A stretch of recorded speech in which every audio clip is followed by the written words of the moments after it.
سلام کیا، مولا نے جواب دیا، لہجے سے سمجھے کہ مولا مولا رات تاریخی میں یہ لاج کے کہاں جا رہا ہے؟ مولا نے کہا سفر پہ جا رہا ہوں۔ مولا نے کیا فرمایا؟ سفر پہ جا رہا ہوں۔ اس سے سمجھا کہ مولا بیرون مدینہ کہیں جا رہے ہوں گے، آؤٹ آف مدینہ جا رہا ہوں۔ جب صبح ہوئی تو دیکھا مسجد نبی میں مولا بیٹھے ہوئے۔ اس نے کہا مولا رات میں ہماری آپ کی ملاقات ہوئی تھی تو آپ نے کہا ہم سفر پہ جا رہے ہیں اور آپ مدینے کے اندر ہے۔ مولا نے فرمایا تم آؤٹ آف مدینہ سمجھ رہا تھا، ہم آؤٹ آف دنیا بتا رہے تھے، سفر آخرت بتا رہے تھے۔ کا مطلب کہ وہ جو ہمارے اوپر گٹھری تھی وہ ہماری اس دنیا کا سفر نہیں تھا، سفر آخرت کا زاد راہ تھا جو ہمیں آخرت میں کام آنے والا۔ سفر آخرت کا سفر جو ہمیں آخرت میں کام آنے والا، ہم ان گٹھریوں کو لاد کر کے لے کر کے جاتے۔ اب روایت میں جملہ میں اعلان کر رہا تھا کہ وہ گٹھری ہوتی تھی لیبر کی، کتنی بھار بھرکم ہوتی تھی، کتنی وزنی ہوتی تھی، کیسے لے کے 2 کلو 4 کلو 5 کلو تو آدمی ہاتھ میں اٹھا لے گا بھائی، آدمی اٹھاتے تھے۔ صلوات اللہ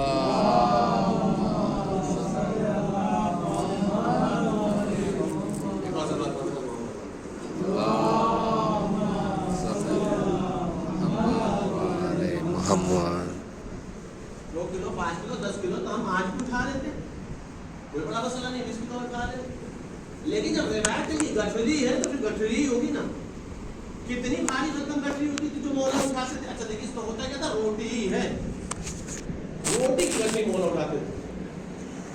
کتنی گٹھری ہوتی تھی وزن؟ روایت میں ہے کہ کسی نے 5ویں امام سے مولا کی شہادت کے بعد پوچھا، مولا یہ بتائیے آپ کے بابا سجدہ کرتے تھے تو سجدے کا نشان یہ ہتھیلی پہ آ سکتا ہے رکھنے کی وجہ سے، پیشانی پر ہوتا ہے، یہ انگوٹھے پر ہو سکتا ہے، گھٹنے پہ ہو سکتا ہے۔ اور روایت میں ہے کہ مولا کو ذو صفانات کہا جاتا تھا، یعنی اتنا زیادہ سجدہ کرنے والے کہ مولا کو گٹھے کاٹنے پڑتے تھے سال میں کئی مرتبہ، اتنا زیادہ سجدہ کرتے تھے۔ مولا اتنا گٹھا تو سمجھ میں آ گیا کہ پیشانی پہ گٹھے ہوگا سجدہ کرنے، لیکن ہم نے یہ سنا ہے کہ آپ کے بابا کی پیٹھ پر بھی گٹھے تھے، آپ کے بابا کے پیٹھ کے اوپر بھی گٹھے تھے۔ مولا گٹھے کا نشان سجدہ وہاں سے لینا نہیں، یہ کیسا نشان ہوتا تھا؟ مولا نے فرمایا وہ جو میرے بابا کی پشت پر گٹھے کے نشان تھے اس کا تعلق سجدے سے نہیں تھا، وہ روٹی کی گٹھری اتنی وزنی ہوتی تھی کہ بابا کی پشت پر اس کے نشان پڑے۔ اب آپ سمجھ سکتے ہیں کہ کتنی وزنی گٹھری ہوتی تھی۔ اور مولا اس کار خیر میں جو کہا جائے کہ کسی کو اپنے سے شریک ہی نہیں کرتے تھے، یہ نہیں کہ چلو بھائی یہ گٹھری ہے تم بھی تھوڑا ہمارا سپورٹ کر دو نا۔ اس لیے میں نے عرض کیا کہ مولا جب پہنچاتے تھے تو کسی کو پتا بھی نہیں چلتا تھا روٹی دیا کسی، مولا چہرے پہ نقاب ڈالتے تھے۔ ایک روایت کے جملے کو محسوس کریں، میں نے 3-4 روایت کو آپ کے سامنے خلاصہ پیش کیا نا، روٹی کی گٹھری بتائی، دروازے تک پہنچانا بتایا، لیکن عزیزان گرامی اس بات کو محسوس کریے، شاید ہو سکتا ہے ذہن پر باہر بھی پڑ جائے یہ جملہ، لیکن محسوس کریے گا، یہ ہم اپنے لیے بول رہے ہیں، آپ ہم سے بہتر ہیں۔ کسی بھی امام کی تاریخ اٹھا کر دیکھ لیجیے، طرز زندگی اٹھا کے دیکھ لیجیے، جہاں پر انہوں نے مخلوق کی خدمت کی ہے رات کی تاریکی میں، جہاں پر انہوں نے روٹیاں پہنچائی ہو، جہاں پر انہوں نے لباس پہنچائے ہو، جہاں پر انہوں نے لوگوں کو چھپ کر کے مدد کی ہو، کہیں پر بھی ایک چھوٹی سی روایت بھی نہیں ملی ہے کہ جہاں پر آل محمد اس بات کے خواہش مند رہے ہو کہ فقیروں کی ہمارے دروازے پر لائن لگے اور اس کے بعد ہم شہنشاہ بن کر کے نکل کر کے تقسیم کریں، رئیس بن کر کے تقسیم کریں، ثروت مند بن کر کے تقسیم کریں۔ آل محمد نے فقیروں کو دروازے پر لائن لگانے کے موقع نہیں دیا ہے کہ فقیر ضرورت مند محتاج ہمارے دروازے پر آ کر کے لائن لگائیں اور اس کے بعد ہم رئیس غازے بن کر کے شہنشاہ بن کر کے ان کی کفالت کریں۔ بلکہ آل محمد نے ضرورت مندوں کو دروازے پر آنے کی زحمت نہیں دی ہے، ضرورت مندوں کے دروازے پر پہنچنے کی زحمت کی. ضرورت مندوں کے دروازے پر آل محمد نے پہنچے اور پہنچ کر کے ان کی ضرورتوں کو پورا کیا. حالانکہ دیکھیے بات بتائے، ایسا بھی نہیں کہ آل محمد کے دروازے پر ضرورت مند نہیں آئے. بیرون مدینہ کے بہت ساری روایتیں کہ آئے ہیں لوگ، لیکن وہاں پر بھی آل محمد نے دینے کا طریقہ یہ دکھایا ہے کہ آل محمد نے ہاتھ دروازے کے باہر رکھا، چہرہ پوشیدہ رکھا. جب لوگوں نے پوچھا مولا جب دے ہی رہے ہیں تو جیسے ہاتھ باہر ویسے چہرہ بھی سامنے آ جائے. مولا نے فرمایا مانگنے والے کی پیشانی پر شرمندگی کا پسینہ ہوتا. ہماری شرافت اس بات کا تقاضا نہیں کرتی کہ دے کر کے ہم اس کا شرمندہ چہرہ دیں. یہ آل محمد کسی نے، یہ امام ضرورات انسان کسی کہ جہاں پر مولا رات کی تاریکی میں جاتے تھے لوگوں کو روکتے. یاد رکھیں کہ دونوں کے سلسلے سے گفتگو کرنی ہے، اس لیے کہ اعضائے فاطمیہ کا سلسلہ چل رہا ہے اور آج کا روز روز ولادت امام ضرورات الدین علیہ الصلوۃ والسلام.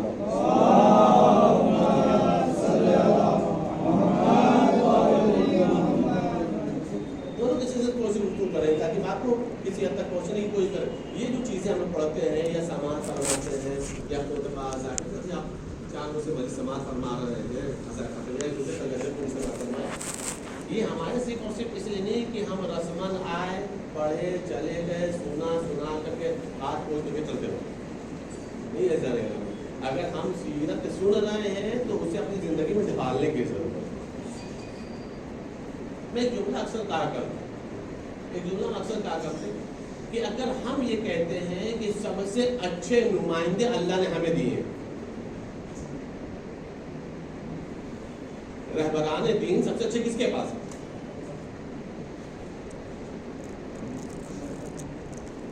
کس کے پاس؟ ہمارے پاس 14 ہمارے پاس الحمدللہ سب سے اچھے ہیں، اور اتنے اچھے ہیں کہ ان سے اچھے آدم بھی نہیں ہیں، ان سے اچھے انبیاء سلام بھی نہیں ہے، اتنے اچھے ہیں. جب سب سے اچھے رہبر ہمارے پاس ہیں تو سب سے اچھا بن کر کے نکھرنے کی ذمہ داری بھی ہماری ہے، سب سے اچھا ہونا بھی ہماری ذمہ داری. اگر ہم یہ فخر کر رہے ہیں کہ چوتھے امام ہمارے سید السادات جیسا قبلہ نے کہا تھا اور ہم سجدہ نہ کریں تو سید الساجدین کا مطلب کیا ہے؟ اگر ہم یہ کہیں کہ مولا کا ٹائٹل زین العابدین ہے اور ہم عبادت سے غفلت برتتے ہیں تو اس ٹائٹل کو زبان سے پڑھنے کا مزہ تو ملے گا، قلب کی لذت نہیں ملنے والا، ایمان کی چاشنی نہیں ملنے والا. وہ تو ہم نے بچپنے سے سن رکھے کہ امام 12 ہے، پہلے یہ 12ویں یہ تو بچپن سے سنتے چلا. کمال یہ نہیں ہے کہ ہم نے رٹ لیا، کمال یہ ہے کہ ہمیں اسے سیرت میں ڈھالنے کی ضرورت ہے. کمال یہ ہے کہ ہم اسے سیرت میں ڈھالنے کی. روایت میں کہ چوتھے امام حضرت امام زین العابدین علیہ الصلوۃ والسلام